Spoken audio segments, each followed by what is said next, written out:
So this full moon is happening in the star of Swati, which is in the middle of Libra. This is the place where we recognize the many ways in which we might be over-compromising. We might be giving to get. We might be focused so much on harmonizing with others that we're losing ourselves in the process. This is actually the place where the sun is debilitated. So when our sense of power and authority and leadership is here, it doesn't do well because we're giving it away to everyone else. But fortunately, this is a full moon. So the sun is across the way in Aries in his state of exaltation. And he is lighting up our moon in Libra, reminding us that sometimes we have to compromise because maybe, when the energy is more on the Aries side, we're less likely to be in that state. But it's also reminding us that, true compromise and true harmony comes with an element of conflict. We can't just be people pleasers. We can't just be, people who say yes all the time. We have to be willing to hold our no. We have to be willing to see the ways in which we perpetuate our own drama. And this is a big theme with Libra. Libra is ruled by Venus, and so is Taurus, which is 8 houses from Libra. You can see how there's this quality of constantly throwing things into disarray and chaos in order to bring them back to balance, right? We always hear about how Libra is the balance and it's the scales and all of these kind of things. But the truth is, it's actually where we're throwing things out of balance in order to be the ones harmonizing it yet again. So we need to recognize that the power is within us to have discernment. Swati has several different meanings, but one of them is that it's a sword. And I like to think of this as like that beam of light just shining through your sushumna, your spiritual spine, and it's like holding your center and allowing you to know what is worth your energy. Half of the things that we're swatting at are not even real. They're just part of our imagination. They're our own fantastical view of how things are. It's ruled by Rahu, and you can see this element of sort of, like not trusting and feeling this sort of foreign energy that can come out here in this star. And it's where we need to develop our ego, right? We need to develop our sense of self, but we also need to recognize how much of our sense of self is really coming from our reflections of other people. And if we can just stay strong in ourselves, you need only swing that sword one time if you know what you're doing. And if you're in your center, you're not going to be swatting at every ghost of something that you think is keeping you back or holding you down or not treating you fair or putting you in this victim state. And so this is a big theme we're going to be seeing here on this full moon. And it's really an interesting full moon. I'm going to go ahead and switch to my share screen so I can show you the chart. Because the day before, which is today, the 22nd, Mars has leapt into Pisces.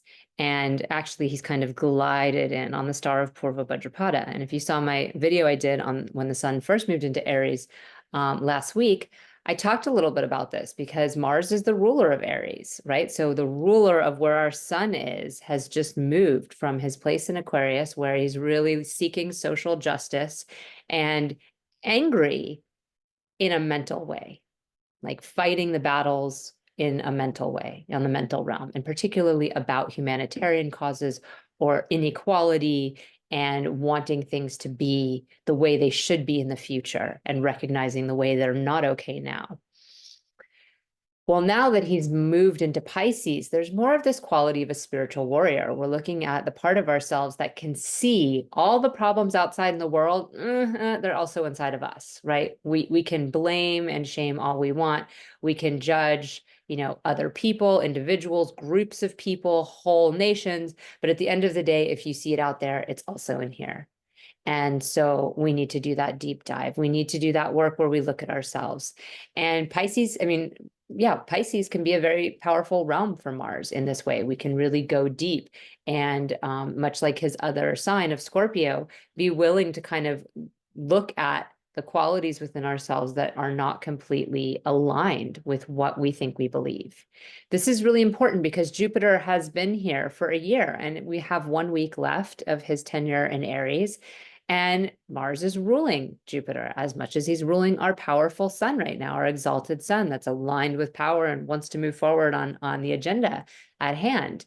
And the fact that he's moved into this place gives us a little bit less of that black and white quality that we often see in Aries, where with Jupiter, it's like, I'm right, that's wrong. This is wrong, this is right. This is black, this is white.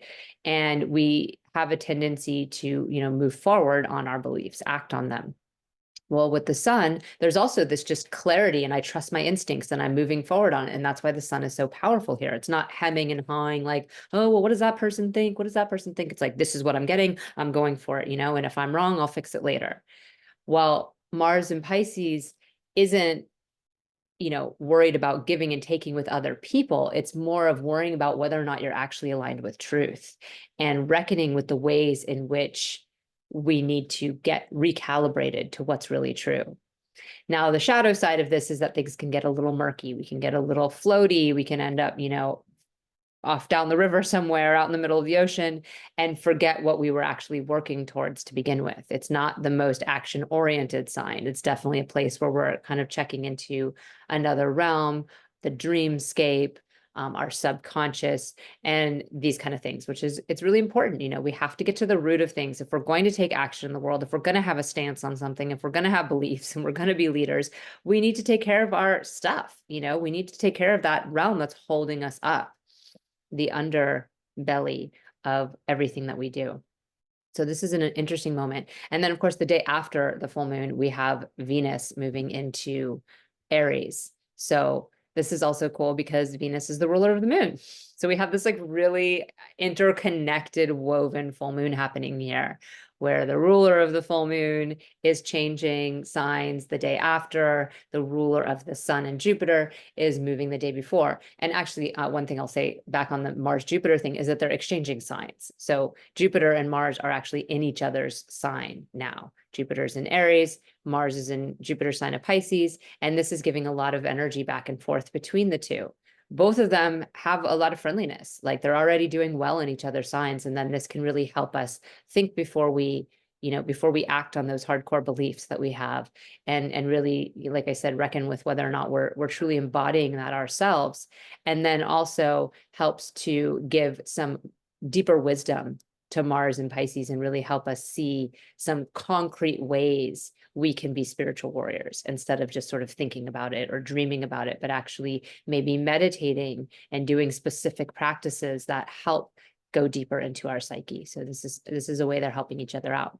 And then back to Venus being here, she's walking over this Gandanta point that we've had the sun go over, and we had, our Mercury dance over it and then go back again, retrograde, and he'll go back forward over it again.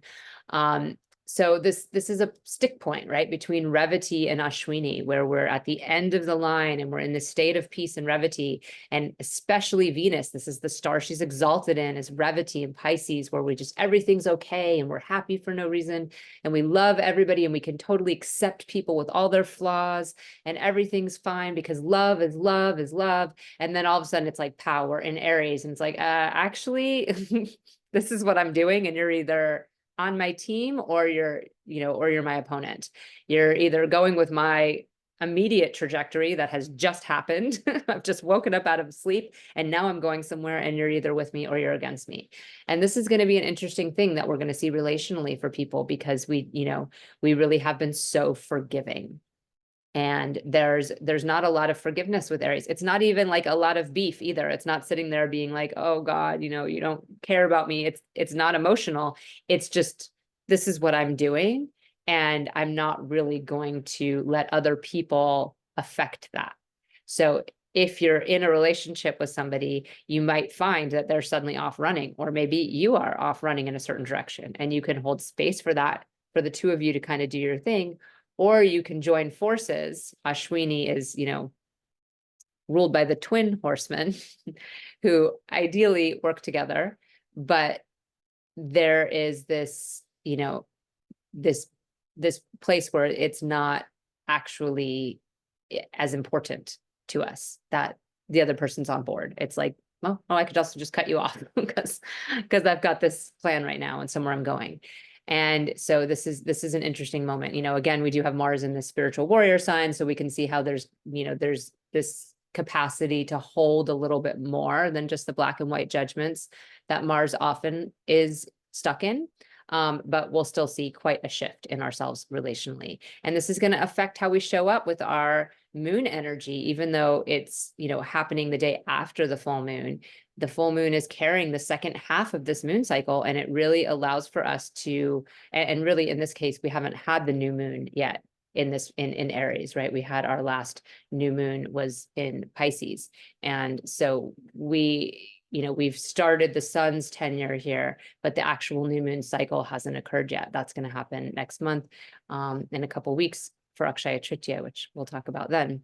But just having that energy of the full moon, which really shows us it like highlights what the energy of the sun is not doing. Like I said and alluded to earlier, the sun is in this more self-centric sign, and this place where there is a lot of personal inspiration, and that's what I'm doing, and not a lot of care for what everyone else is doing and being accommodating. And the moon is highlighting that for us. So seeing Venus here across the way in Aries is going to kind of add to that energy of, okay, I'm doing this for myself. I'm holding my own sword, and I can't actually be a good partner or even a good friend or coworker or anything else to people if I'm always just accommodating them and trying to keep things nice.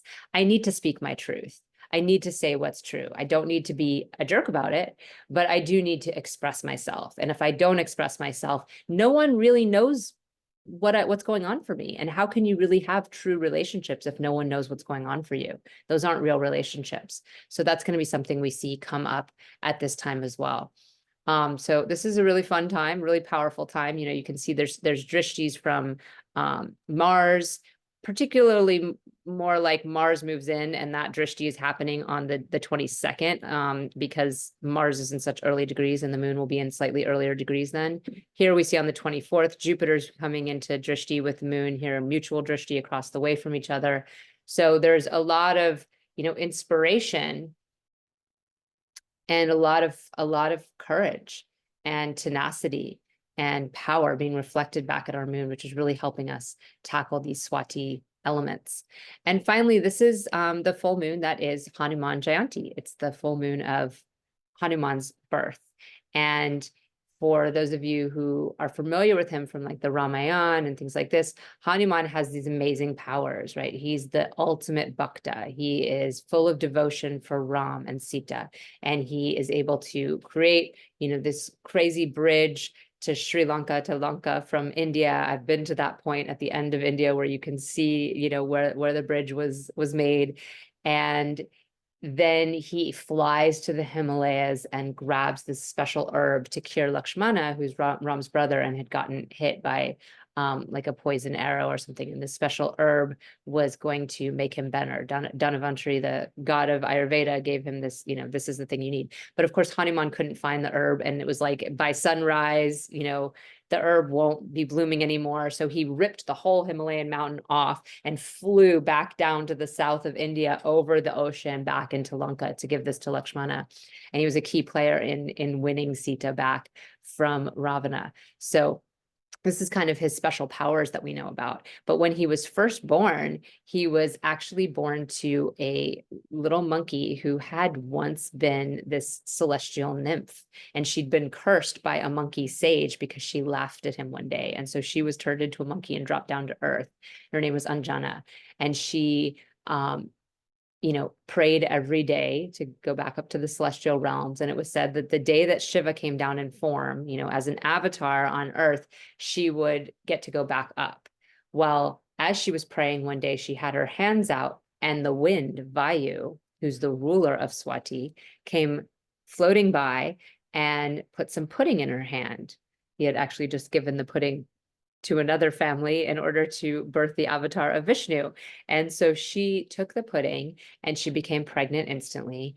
And then when she birthed Hanuman, who's a form of Shiva, she went immediately back up to the heavens. And so Vayu was left to care for this child. The wind god was left to care for this child, this very feisty monkey child. And he would just keep him occupied with piles and piles of mango all day long because he's the wind god. He's got stuff to do. He's running around blowing air everywhere and literally keeping us alive, because he's not just the god of wind, he's the god of air. He's the god of our prana. And so he would, leave these mangoes for Hanuman, who at the time was called Anjanaya. He was just the son of Anjana. And then one day, Hanuman finishes all his mangoes and he looks up and he sees Surya, he sees the sun in the sky, and he's like, oh my God, that's the juiciest mango. I want that. And he gets up to a tree, climbs up to the top, and just crouches down, just like if you've seen one of those pictures where he's flying across to Lanka. This is the same thing. He shoots off and flies up towards the sun, and he can go. He has this power. He has this incredible power. And he gets really close to Surya, and Surya's like, ah, there's this crazy monkey coming at me. And Indra comes down and grabs his thunderbolt, his vajra, and like knocks down Hanuman down to the ground, and Hanuman falls on his cheek and he passes out. He's gone. Vayu feels that something has happened to his son and comes whooshing over. And as soon as he sees his son lifeless on the ground, he holds his breath, and all of the world goes still. There's no wind in the trees. There's no breath in anyone's body. There's no air. And Indra's like, oh, we're all going to die. This isn't going to work out at all. So he's like, Vayu, tell me what I need to do to make you breathe again, And he says, the only way I will, or first he actually says, I'll bring him back to life. And he says, no, that's not good enough, because then he'll die again and I'm going to feel this sadness again. And so Indra agrees to make him immortal and says that he's going to have all these special powers. He has all these incredible powers, but he's not going to know about them. He's not going to know about them until he's in true devotion to something bigger than himself, and that he's able to completely act out of selfless service. And so that is why his powers come out when he's on this quest to help Ram rescue Sita, because it's the true devotion, and it's not just child's play trying to get things for himself. So this is a really powerful story and a really powerful message for us to hear right now, because we can get very much in our ego when we realize we have certain siddhis or powers. Maybe we've been doing our sadhana and maybe that's developed some powers, or maybe we're just born blessed with certain things, and we can start to get kind of like, oh, I'm really great in some way. And if we get lost in that ego, we lose sight of our true connection, what's actually giving us that power, what's actually empowering us. And there are lots more stories of Vayu where this theme comes up of somebody taking credit for some power that Vayu actually gave. So we recognize the power that we have being here alive in our bodies and what we can do with that, but we want that to be channeled towards something that's greater than just our own desire and our own kind of agenda for ourselves, linking ourselves to source.